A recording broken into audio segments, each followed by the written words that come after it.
And now, from the CFTK-TV studios, this is Open Connection with your host, Robert Pictou. Welcome to Open Connection. I'm your host, Robert Pictou. Our show today comes to you from the traditional and unceded territory of the Tsimshian people. Although some workers could each butcher about 2,000 salmon in a 10-hour day, when mechanization came to the canning line, the human butchers could not keep up with steam closing machines, can fillers, steam cookers, and conveyors.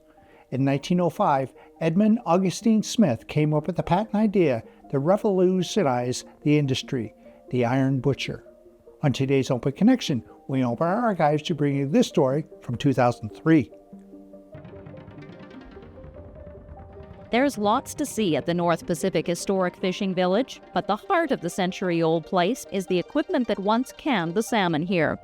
The complicated metal contraptions have sat in silent rows in this huge building for years, but over the winter, millwrights and apprentices, funded by a government HRDC grant, put the canning line in working order. They had a lot of hours actually roaming through boxes to get the parts that they needed to fix the machines.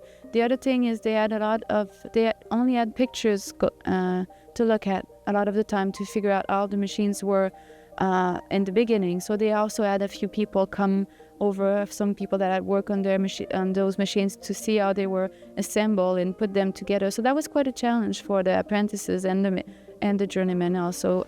Visitors still see the line without the motion first on their tour. It includes a look at the iron butcher. So tail got sliced off, fins on the belly removed, hidden blade up here that removes the dorsal fin, and it is not looking enough like a fish for you anymore. You've got hidden blade up there that just goes right up the middle of the fish. The waterproof gear Cannery workers wore attests to the messiness of this job. 1 fish per second. An amazing, amazing rate. Especially considering, if you look here, it was built and assembled in 1926. That's how old this one itself is. Patented as far back as 1905. But it's still a bit hard to comprehend how this worked until the machines are switched on.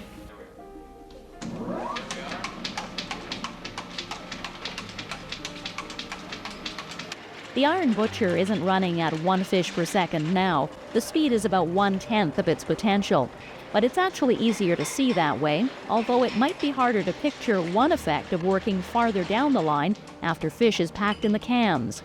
Fun part of this job is you're watching 200 cans a minute go by, the smell of the fish at the same time. Many people get motion sickness doing this job. It's hard for some people to take. Along with the motion, museum workers and visitors appreciate the sound of the equipment in action.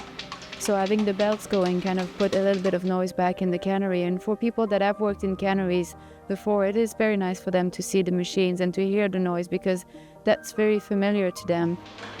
Now workers are busy getting the museum's reform line ready for action too. Right now, the demonstration is powered by muscle. If I could get 1 or 2 volunteers over in that wheel there, maybe a volunteer over here. The reform line turns flat cans from the factory into containers ready for filling. Cannery staff hope they'll be operating without the need for human power next month. Well, originally it was steam-powered and then it was diesel-powered, and now we've just moved down one step and it is electric-powered. Obviously, it costs a lot less for us to do it this way and than to have diesel. It's also less trouble.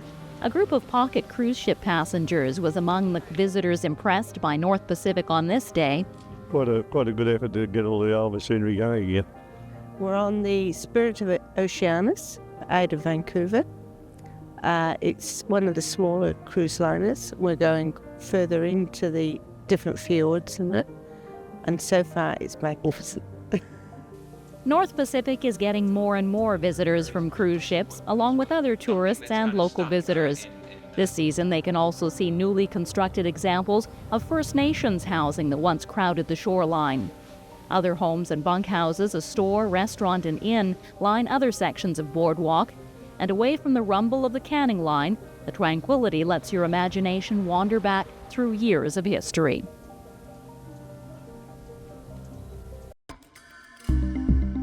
Open Connection will be right back after these messages. And now, from the CFTK-TV studios, this is Open Connection with your host, Robert Pictou. Thank you for staying with us. The self-contained underwater breathing apparatus, or Scuba, was patented in 1943 by Emily Gagnon and Jacques Cousteau, the first modern demand regulator. Let us return to the archives with Terrasite Joe Borvavic. The intrigue of what lies beneath has drawn divers into the depths for generations. But unless you're a diver yourself, the mysteries below remain well a mystery. That is until now. Thanks to one local man and his video camera, underwater secrets have become a little more accessible. This is Terrace's Joe Borovic, and this is his passion. Joe's been diving for 8 years, exploring the underwater world all over the globe. He took up the hobby with his wife, but soon wanted to share what he saw with more people, so he began documenting his dives on video. Main hobby was, of course, diving. And after you start diving, you're looking for other things to do, so I got into video. And my wife started at the same time, and she got into photo. Joe's footage has become well known, and more recently, award-winning. In May, Joe won second prize in the International Diving Festival, held annually in the Czech Republic. His winning entry explored ancient underwater caves off the coast of Mexico. I picked one cave which got some old remains of the ancient people there. We did have to find them because we always take the lines out, so it's a little bit searching for the remains. But Joe's hobby isn't for everybody, and it can be dangerous venturing into these caves. The spaces become small, and without line, getting lost is a real danger. And with a limited amount of air, getting lost can be deadly. It's like dry caving except in water. In a dry cave you got air, in a wet cave you don't. So you have to do lots of other planning, extra training to be able to deal with emergencies. And of course you always have to dive with somebody. But even with the planning, the training, the risk and the expense, Joe says each new dive is worth it. To see the beauty which nature created, and looking at it in the flooded caves, you're looking at basically before last ice age, because the cave has to grow when it's dry. So you're looking at everything you're looking at in a flooded cave, you're looking at it very ancient. And I just come back and I want to see more. These are ordinary teenagers. They come together to talk candidly about sex, what they don't know, what they do, and what they found out the hard way.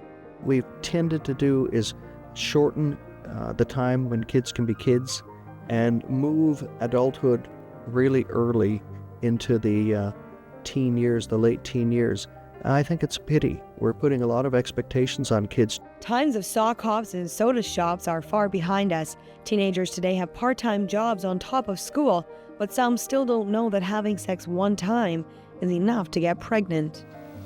I think that it would happen at one time. Like you get pregnant at one time. Nobody really understands that it only takes one chance. And there's I don't know, over 1 million sperm, and it could, just the one could get it. The McCrary Center published statistics from the Northwest in regards to adolescent health. It states that 12% of kids have had sex before the age of 14, 36% have had sex by the time they were 16, and 60% of teenagers 17 and older are sexually active. Alarming? Kids are having sex more, and the group of teenagers we talked to and Dr. Sobel agree on one point. Why? Yeah, I would say about it. I think it has a lot to do with the presence of sexual activity and references to sex in mass media and the papers. Society's a lot different than when I was a kid growing up. These activities just weren't spoken about. You didn't see them on TV. You didn't hear people mentioning it. I mean, the whole language of our culture has changed, very sexually explicit records. He also believes that there are other variables as to why teenagers are having sex earlier and earlier. He states that there are fragmentations in the community and in the family. There is a diminishing role of the church in adolescents' lives. He mentions that mass media glorifies sex and adds that there is a lack of respect for authority figures. How can you not love this face? She is 2 years old and her parents' combined ages don't equal a number large enough to be a parent, but they are. Some people don't think about what will happen, like if once you have a kid, but like, are you going to support it? Will you? Some people ask me that, and say, yeah, I'll support my little girl, I'll stay with her kid. I will never leave her. See, most people don't think about that. They have taken a firm hold of their responsibilities and are working very hard to be both parents and teenagers. I love her so much. She changed my life. My life changed a lot after she was born. Like, I don't see the same people anymore. I can't do the things I used to do. School is a lot harder now because when she gets sick, I have to stay home and watch her. There are a number of programs in Terrace that are set up to help parents with getting back to school and teaching them parenting skills. One of them is PACES. It's a program for students who either are expecting a child or have children, and actually it's for both mothers and fathers. It's a program that has a daycare attached to it, so if the student has a child, the child can be looked after in the daycare. Teenagers today do know what abstinence is, but practicing it only happens with a combination of will and faith. Many do practice abstinence. Low and early pressures, I have a lot of friends, but I was saying that not a certain age or anything, just when I'm older, you could think more about having a baby. Well, I think it's right at my age. The truth is this. Even if teens are not having sex, they know a lot about it. Parents must understand that either they tell them about sex, protection, and all of its consequences, or media and music will. The only problem is their versions. They leave out a lot of the consequences. Open Connection will be right back after these messages. And now, from the CFTK-TV studios, this is Open Connection with your host, Robert Pictou. Welcome back to Open Connection. Beginning in 1858, around 30,000 prospectors flocked to the Fraser River, BC's first major gold rush. The population in Victoria grew from a few hundred to over 20,000 in 2 months. Let us return to archives to discover how the gold rush influenced a lady from England. You see the name Skeena a lot. You'll see it on businesses. You'll see it on mills. You'll see it on a school. You'll see it on street signs. In Terrace alone, the phone book lists 28 separate entries starting with the word Skeena. But if you're from England, the name is very rare indeed. Meet Skeena Bowen Colthurst, who came to visit the Northwest last week. How in the world did she get the name Skeena? My father, the story goes, is that he panned gold from the Skeena River for my mother's wedding ring, and my older sister got named after her grandmother's, and I was the second daughter, and I was named Skeena after the river and after the memory of the gold. And so, fulfilling a lifelong pledge made to herself, Skeena decided it was time to see the river that gave her her name. I promised myself from a very, very young age that when I retired, I would come and see my river. And I woke up earlier this year and I thought, wow, I've retired. I've got to face this huge journey coming from England to visit, not to visit my river, but to introduce myself to the river, because the river is considerably older than me, and therefore I've come to see, to introduce myself to it. And here I am. And her arrival was certainly more than she expected. She and her cousin Georgiana, who was visiting from Washington State, were met not only by family, but by a city councilor, the local historical society, and our reporter Heather Urix. Members of the Bowen Colthurst family remain here in the Northwest, and they hosted Skeena and G out at Water Lily Bay. It was a great surprise for Skeena when she came to Terrace because she'd never been to Canada before, and she was quite pleased to tour the area and also to see that she'd been named after so many different items, or so many different items were named after her. For the family here in Canada, having visitors from overseas isn't all that unusual. The resort attracts people from all over the world. But of course, this visit was special. yes, it was very exciting. I had met Skeena just briefly while I was in England in the spring for just a few hours, and we convinced her to come out to Terrace to help celebrate in the 75th anniversary of Terrace and to meet her namesake Skeena. She was very pleased. I also had never met my aunt before that came in from Spokane, who was the daughter of the late Captain John Bone Colthurst. For Skeena, the whole adventure sounded like something out of a novel, a world she'd never experienced before in a land bearing her name. Because it sounds just wonderful, and I love the outdoor life, and it just sounds absolutely superb. So it's just so kind of him to welcome us, my cousin and me there.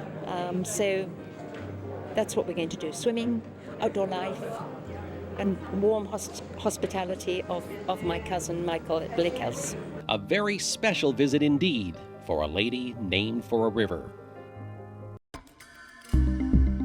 Open Connection will be right back after these messages. And now, from the CFTK-TV studios, this is Open Connection with your host, Robert Pictou. A cochlear implant is an electronic neural auditory prosthesis that stimulates the auditory nerve within the cochlea directly and is used to improve auditory perception in individuals with varying degrees of sensorineural hearing loss. In this final segment of Open Connection, we return to the archives with Ethan.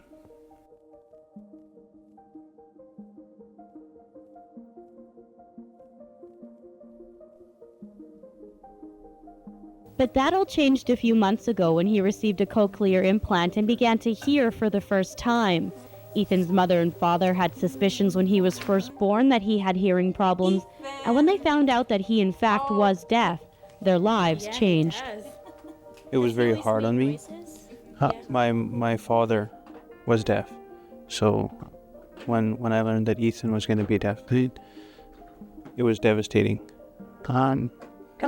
I had a hard time, and I had to go through a grieving cycle, and it took a while for it to sink in that my son wasn't going to be able to hear me and he wasn't going to be able to speak.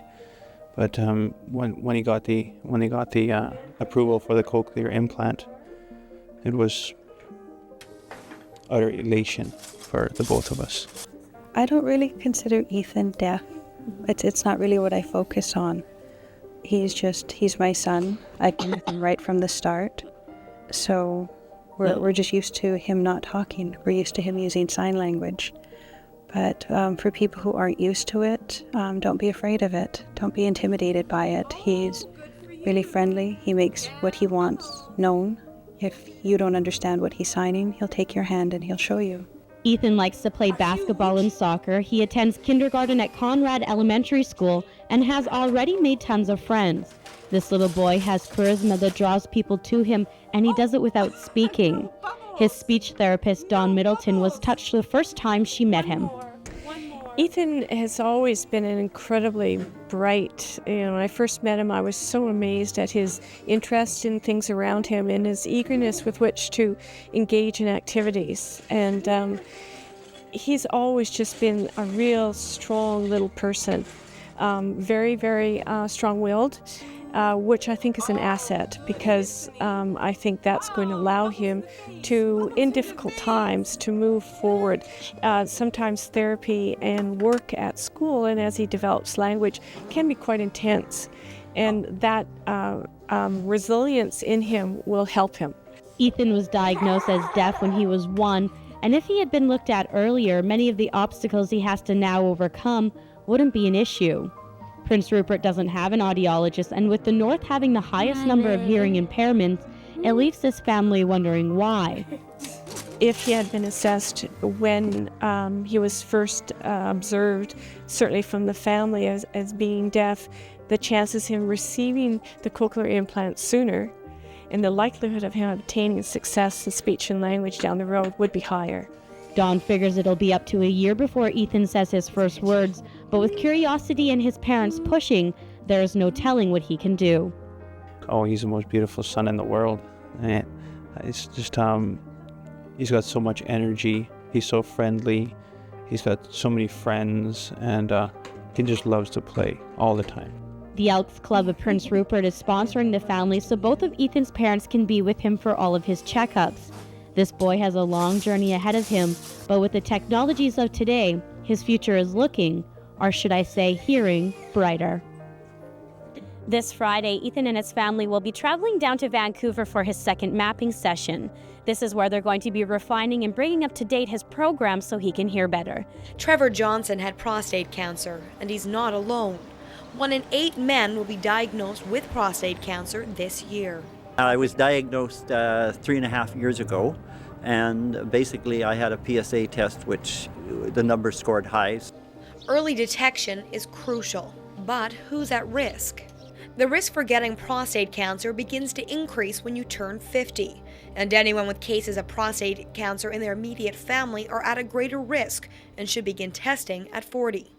African Americans have 1.5 times greater risk of developing prostate cancer, and the lowest recorded cases of prostate cancer are in Japan and mainland China. Scandinavian countries have the highest occurrence of prostate cancer, with 22 cases per 100,000 people, and Asia has the lowest with 5 cases.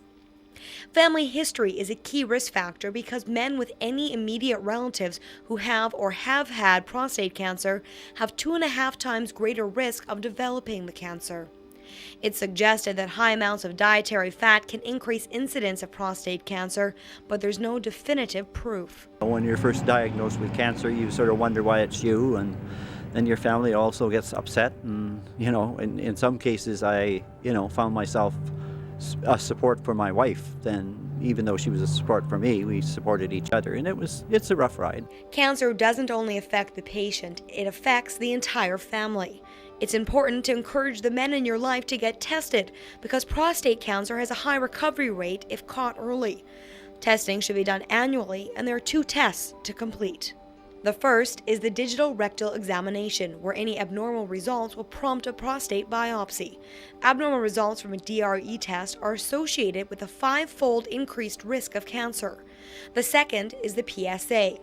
This is a blood test where doctors are looking for an increased amount of PSA in the blood. The higher percent of PSA in the blood could be a sign for prostate cancer. Here in Smithers, I've started a prostate cancer support group and awareness group, and we've had 2 sessions. We had a cancer researcher come up speak on prostate cancer, and last winter we tested men, and there was no charge. In Smithers, a testing day was set up for men. Of the 127 tested, 4 went on for further testing, and there's 1 confirmed case of prostate cancer.